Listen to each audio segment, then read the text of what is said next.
Democratic Senator Richard Blumenthal of Connecticut hosted today's public forum and joins us now. Senator, first of all, let me just ask you, you hosted a forum. This was not a bipartisan committee hearing, right? I mean, Republicans control the Senate right now. Did Republicans not want to hear from these American citizens? Unfortunately, tragically, Republicans are in denial. They don't want to hear these stories, and they don't want to do the kind of action that these witnesses very powerfully asked us to do.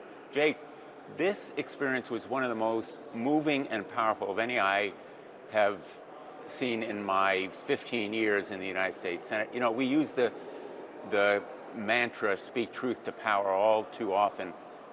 These witnesses truly summoned the courage and strength to speak truth to power. The Republicans have the power right now. They're in the majority in the Senate and in the House, and they have the White House, but they don't want to hear these stories from American citizens. Every one of them, an American citizen, everyone brutally harmed. Ms. Martinez, 5 bullets going through her body. She almost bled to death. And I think that Republicans need to hear them. So I can almost anticipate what Caroline Leavitt or a Republican would say watching this, and she would say, well, you don't want to hear from the American citizens who are victimized by illegal immigrants who are in this country. How would you respond to that? They should be heard as well. The Republicans should face facts here. As Ronald Reagan said, facts are stubborn things. But what we have in ICE and the Department of Homeland Security is an agency out of control, a paramilitary force. I have no words to describe what you saw on that video and that we have replayed in the course of our Spotlight forums. And we are going to continue our investigation. Representative Garcia and I, in a very objective and factual-based way, are giving a platform to these witnesses, and other Americans have a right to be heard as well. This story is about more than just Minneapolis. It spans the nation. So Democratic and Republican lawmakers sounded skeptical today that the two parties could reach a deal on changes to ICE in order to arrive at some sort of government funding bill. I want to play a little bit what Congresswoman Melanie Stanberry of New Mexico said at today's public forum.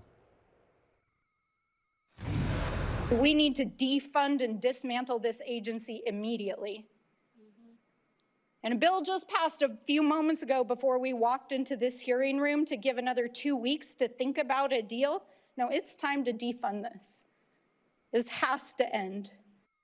Do you agree, and are you concerned that 2 weeks are not enough time to negotiate a Department of Homeland Security funding agreement? I will vote against another dime for the Department of Homeland Security unless Republicans meet our demands for completely rebuilding, overhauling, and in fact reimagining the Department of Homeland Security. I will not vote for another dime unless there is reform top to bottom and Kristi Noem goes from this agency. I believe very strongly we have a responsibility to make sure that this paramilitary force is stopped from violating the Constitution, exacting violence on our citizens, and I believe that we have 2 weeks is enough time, and here's the reason, Jay. All my Republican colleagues have to do is ask their local police chiefs, what do you tell your cops on the beat is the right thing to do?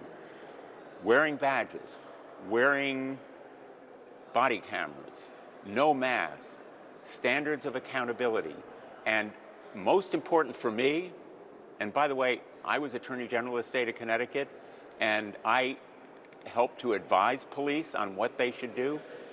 They should be subject to lawsuits, to legal redress from everyday citizens like Ms. Martinez and the others on that panel when their rights are violated. That kind of recourse is a strong deterrent, but it also enables people to have real rights. There are no real rights unless there are remedies. Democratic Senator Richard Blumenthal of Connecticut, thank you, sir. Appreciate your time today. After President Trump just